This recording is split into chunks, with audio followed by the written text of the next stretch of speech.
3장 19절에서 39절의 말씀, 봉독해 드린 말씀을 가지고 오히려 소망이 있으려나 라는 제목으로 말씀 나누고자 합니다. 오히려 뭐가 있다고요? 소망이 있다. 세상은 절망으로 또 안된다, 힘들다 그렇게 하지만 주 안에서는 뭐예요? 소망뿐입니다. 주 안에서는 무엇뿐이라고요? 소망뿐입니다. 오늘 본문에 보면 이 이스라엘 백성들이 하나님을 떠나가지고 한 발은 성전에 놓고 한 발은 세상 재미에 그렇게 여러분들 빠져서 있을 적에 하나님께서 선자들을 보냈습니다. 선자들을 보낸 이유가 뭐죠? 하나님께 돌아오라, 하나님께 돌아오라, 그렇게 말씀을 들려주기 위해서 선자를 세워서 계속해서 말씀하시는 겁니다. 너희는 돌아와야 된다. 죄를 떠나서 이제는 하나님 말씀 안에 돌아가라. 불순종한 그 삶을 청산하고 이제는 말씀에 순종하는 삶으로 나오라. 계속해서 이스라엘 백성들에게 하나님은 말씀해 주십니다. 그런데 저희들은 하나님 말씀을 듣고 돌아올 생각을 전혀 하지 않아요. 회개라는 그런 단어를 잊어먹은 그런 백성이었습니다. 그러니까 하나님께서 어떻게 해요? 하나님께서 보시다 결국에는 바벨론 왕 느부갓네살을 통해 가지고 저들을 완전히 초토화시켜요.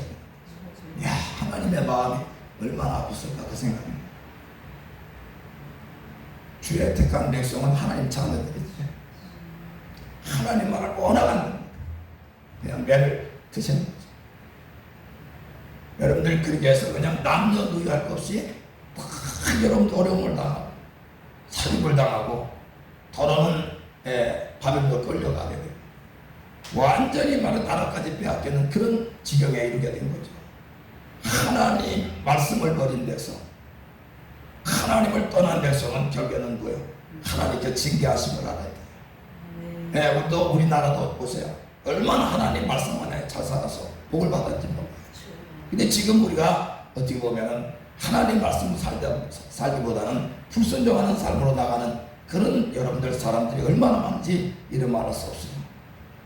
여러분들 이걸 오늘 본문의 말씀을 보면서 우리가 정말 지금 말씀 안에 살지 않고 있다면 우리는 회개하고 하나님께 빨리 돌아오는 우리 사는 길이다. 이걸 말씀해 주고 있습니다. 이스라엘 백성들이 너무나도 고통을 받고 나라가 그냥 빼앗기고 여러분들 온통 백성들이 그냥 사륙을 당하고 그런 가운데서 에레미야 선지자가 눈물을 흘리면서 이스라엘 백성들을 생각하면서 여러분들 오늘 이 말씀을 하나님께 받아가지고 제가 여러분들 기도한 것을 말씀해주고 있는 것을 볼 수가 있어요. 그래서 에가서를 말하기를 이 슬픔의 신학이다. 또 뭐요? 소망의 신학이다. 근데 슬픔의 신학이면서 뭐요? 소망의 신학이다. 그렇게 말해요. 그러니까 슬픔도 있지만 슬픔 가운데 하나님을 생각하면서 소망을 얻게 되는 그런 바로 말씀이 에가서다. 그렇게 말씀해줘요. 오늘 보면 에가서 3장은 하나님의 준엄한 심판에 대해서 말씀해주고 있는데 그 심판하시는 하나님을 생각하면 오히려 소망을 얻게 되는 그런 말씀을 또 전해주고 있는 것을 볼 수가 있어요. 여러분 보세요.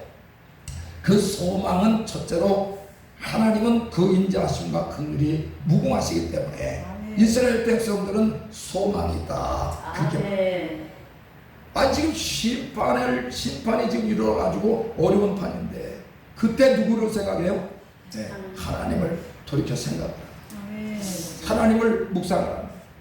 그랬더니 소망이 있는 것은 뭐예요? 하나님은 그 인자하심과 그 하나님은 긍휼하심이 무한하신 하나님이시기 때문에 이스라엘 백성들이 그 하나님께 다시금 소망을 둔다면은 이스라엘 백성이 살 길이 있다. 그렇게 보고 있습니다. 오늘 보면 19절에서 23절에 그렇게 말씀해줘요. 내 고초와 재난 곧 숲과 담즙을 기억하소서. 내 마음이 그것을 기억하고 내가 근심에 되오나 이것을 내가 내 마음에 담아두었으니 그것이 오히려 나의 소망이 되었으면 여호와의 인자하심과 긍휼이 무궁하심으로 우리가 진멸되지 아니합니다. 그렇게 말씀. 그러니까 어려운 가운데 지금 뭐예요? 누굴 생각하는 거예요? 전에 역사하셨던 그 하나님을 생각하면서 그 하나님은 긍휼이 무한하시고 그 하나님은 인자하신 하나님이시다. 이스라엘 백성을 그렇게 인도하시지 않느냐. 말씀만 살찌게 그 주님을 생각하면서 소망을 갖는 것입니다. 여러분들 이스라엘 백성은 현실적으로 낙심이 되고 지금 고통 속에 잠겨 있지만 과거 이스라엘 백성들에게 그 베푸신 하나님의 은혜 회상하면서 소망이 있다. 네, 하나님은 무하신 하나님의 인자하심과 그 긍휼하심이 그 자비하심이 무한한 하나님이시기 때문에 그렇다 그렇게 말씀드립니다. 그러므로 둘째로 이스라엘 백성들이 어려운 가운데 인자와 긍휼이 많으신 그 하나님을 기다리며 찾고 구하면 하나님께서 반드시 용서해 주시고 반드시 치료해 주시고 구원해 주실 것이다. 그렇게 소망을 그들에게 준 것입니다. 그 하나님께 준 것입니다. 본문 24절에서 26절에 그걸 말씀해 주고 있어요. 내 심령에 이르기를 여호와는 나의 기업이시니 그러므로 내가 그를 바라리라 하도다. 기다리는 자에게나 구하는 영혼들에게 여호와는 선하시도다. 사람이 여호와의 구원을 바라고 잠잠히 기다림이 좋도다. 아멘. 하나님께 뭐를 구해요? 은혜를 구하면서 잠잠히 기다리며 하나님께 기도하는 하나님께 구하는 그런 영혼들이 하나님 복이 있다. 그렇게 말씀해요. 역대하 7장 14절도 여러분 잘 들어보세요. 내 이름으로 걷는 내 백성이 그 악의 길에서 떠나 스스로 겸비하고 기도하며 내 얼굴을 구하면 내가 하늘에서 듣고 그 죄를 사하고 그 땅을 고칠지라. 아멘. 성도 한 사람 한 사람도 마찬가지입니다. 말씀에 불순종한 삶을 우리가 청산하고 회개하고 하나님께 소망을 두고 하나님께 기도한다면 그 사람이 소망 있는 사람이에요. 여러분들 내가 지금 아픈다 할지라도 치료함이 올 것이고 내가 지금 죄악 가운데 머물러 어려움 당한다 할지라도 그 어려움이 떠나게 되어지고 하나님의 은혜 가운데 복을 받는 그런 축복이 있기 때문에 그렇습니다.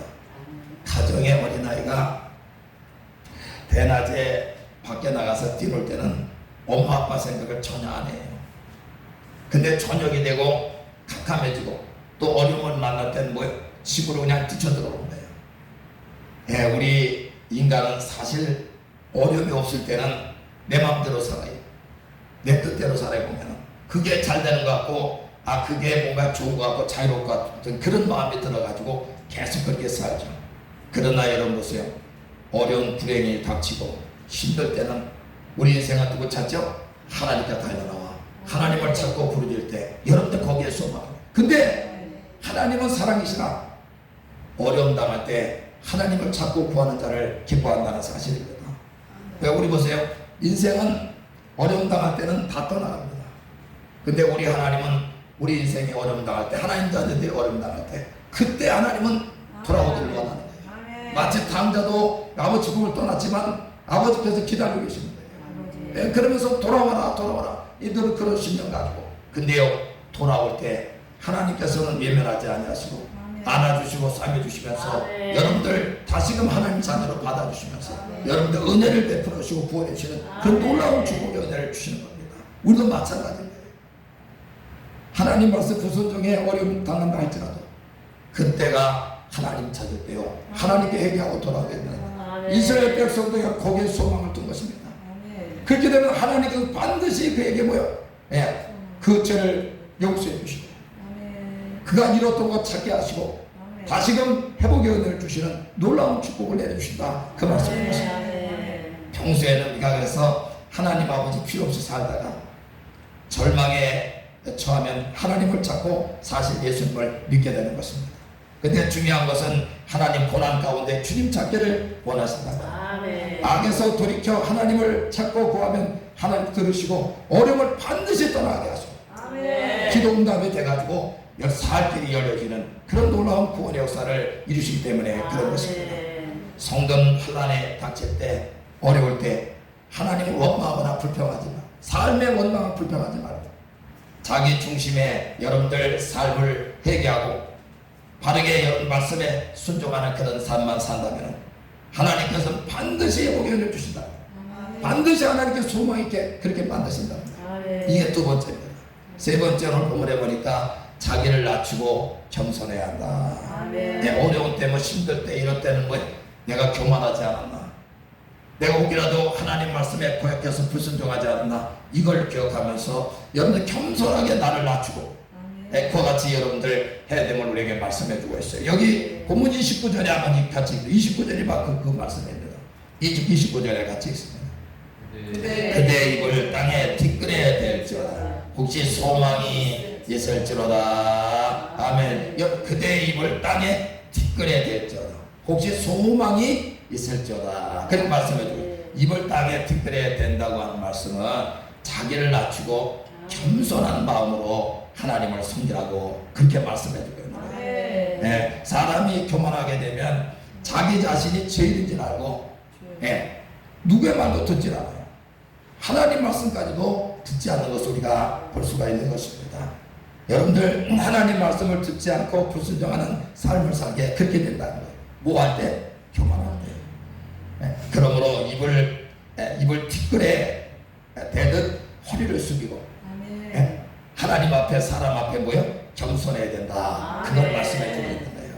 겸손한 신앙생활 할 때 소망이 있는 것은 그 사람이 겸손하면 뭐요? 예배부터 달라집니다. 예배드리는 자세부터 달라져요. 삶의 자세도 달라지는 거예요. 겸손한 사람은 예배드릴 때요, 하나님 오늘도 말씀하옵소서. 내가 듣겠나이다. 그러면 마음이 겸손해지면 어떻게 해요? 하나님 앞에 예배드릴 때도 하나님 말씀하세요. 내가 뭐요? 듣겠습니다. 그러니까 뭐 불순종하는 삶이 뭐요?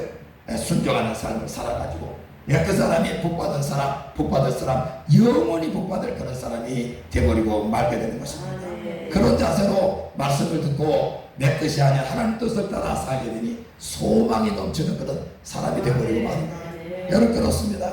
교만에 하나님 말씀 불순종하던 삶이 겸손해져 하나님 말씀을 따라가 살게 되니 화가 변해서 복이 되는 놀라운 축복의 은혜를 얻게 되는 것입니다. 신명기 28장에 보면은 하나님 말씀에 순종하는 자는 얼마나 복이 되는지 들어가도 복을 받고 나가도 복을 받고 떡반죽 모양의 새끼가 복을 받고 그 있는 곳에 하나님께서 복을 내려주시겠다 그렇게 말씀해요. 근데 불순종하게 되면 어떻습니까?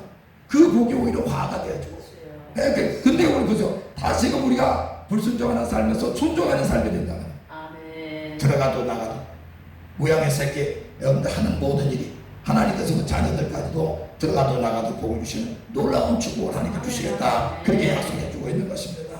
그렇기 때문에 겸손해서 하나님 말씀 듣고 순종하는 삶이 얼마나 복 있는 삶입니다. 그래서 오늘도 말씀하옵소서. 내가 듣겠습니다. 내가 불순종했습니까? 하나님 이제는 순종하는 삶을 살겠습니다. 내가 세상에 내 마음을 뺏겼습니까? 이제는 하나님께 내 마음을 드리겠습니다. 여러분 보세요. 하나님의 자녀는 하나님 피값으로 사신 하나님의 자녀입니다. 주님의 피값으로 사신 거예요. 지금 우리 마음이 어디에 있어야 됩니까? 세상에 있어야 될까요?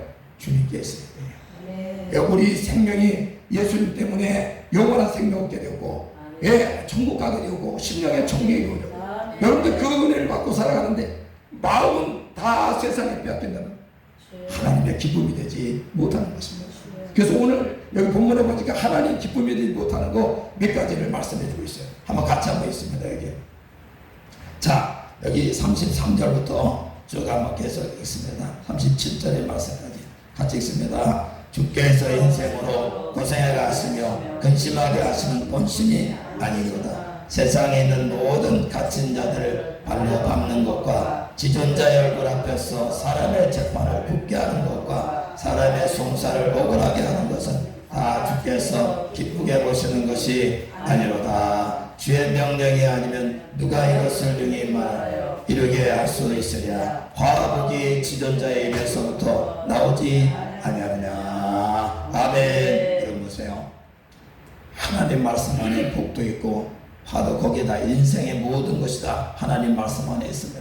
근데 보세요. 하나님 말씀 안에 있는데 하나님 가라면 가고 서라면 서면 그 사람 복 받는 게 끝나가요.